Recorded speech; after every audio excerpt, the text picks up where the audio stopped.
Eu sou a Camila Dantas e eu sou artista plástica e arte educadora.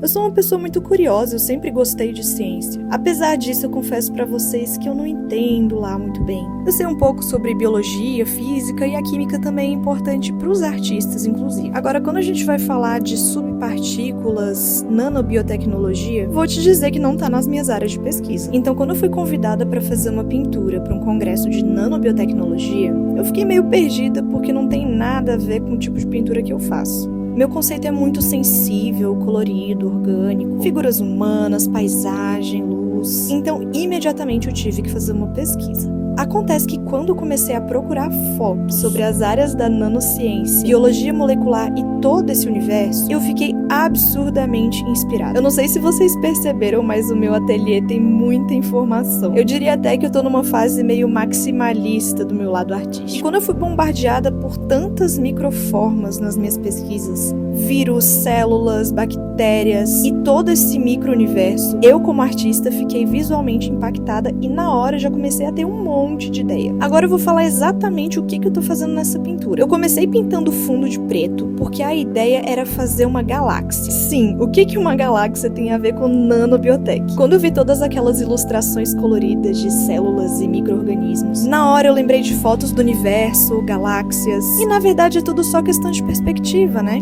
Porque dentro do micro, do nano, a gente também tem universos. Então, para colocar todas as informações que eu queria, eu comecei fazendo esse fundo que lembrava uma galáxia. Depois, a partir dessas estrelas, eu comecei a fazer várias linhas, como se fosse uma programação em 3D, fazendo referência à tecnologia. Ah, e até agora eu não falei dessa figura no centro, né? Bom, não precisa explicar, dá pra ver que é um raio-x de uma pessoa de lado. Apesar de não ser micro, a gente não pode deixar o ser humano de lado dessa história. Ele tá no centro da pintura porque no centro de todas essas ciências é a gente que tá ali. É a curiosidade humana, a vontade de pesquisar, a resiliência, o trabalho. Então, por mais que a gente explore todos esses micros e macro-universos, a gente não pode esquecer do agente central, que somos nós, seres humanos. Então, ao invés de fazer uma figura humana normal, eu decidi fazer em raio-x. Primeiro, para harmonizar visualmente com todo esse fundo preto iluminado que vocês vão ver que eu vou colocar mais tarde. E também pra gente casar esteticamente e conceitualmente com toda a obra que vai ficar pronta no final.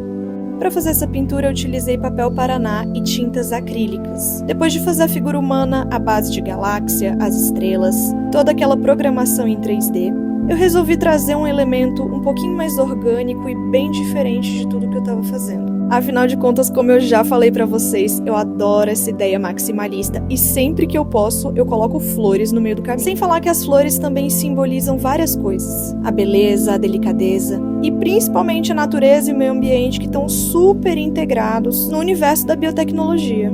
Se vocês observarem, eu não coloquei cérebro dentro desse crânio. E aqui eu não tô dizendo que é uma mente vazia. É uma forma simbólica de mostrar várias coisas que acontecem na nossa cabeça. Por baixo dessas flores eu fiz uma malha quadriculada, como se fosse um caderno de anotações. Porque antes de qualquer coisa ser colocada em prática, ela precisa passar por um projeto. E todo projeto um dia já foi uma ideia. E muitas vezes as ideias começam num papel. Agora essa é a parte que eu comecei a colocar mais elementos ainda nesse nosso universo. Fiz umas célulazinhas flutuantes cor-de-rosa. E aqui eu usei o rosa porque para finalizar esse desenho eu ainda vou usar bastante azul. E agora vão começar a vir as últimas camadas de construção.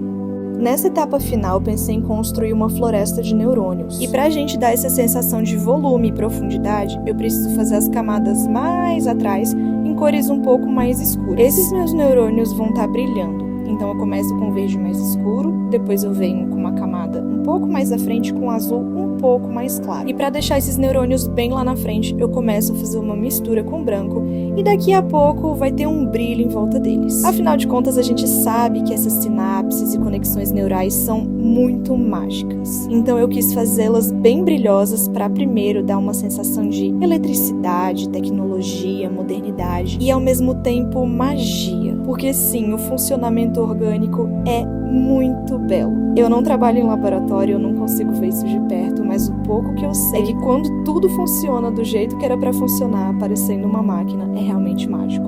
Para finalizar, coloquei umas fitas de DNA para preencher esse espaço e nos dar a sensação de uma floresta mágica. E para finalizar, eu coloquei 2 manchas laranjas nesse crânio. A da frente é o neocórtex sendo aceso enquanto esse pesquisador analisa todas essas figuras e raciocina. E a do meio é o sistema límbico sendo aceso, enquanto ele observa toda essa beleza desse micro-universo. E esse é o resultado final, com gosto de floresta mágica, uma nanogaláxia feita por mim, uma não cientista, artista plástica, maximalista e totalmente encantada com a beleza dessa ciência.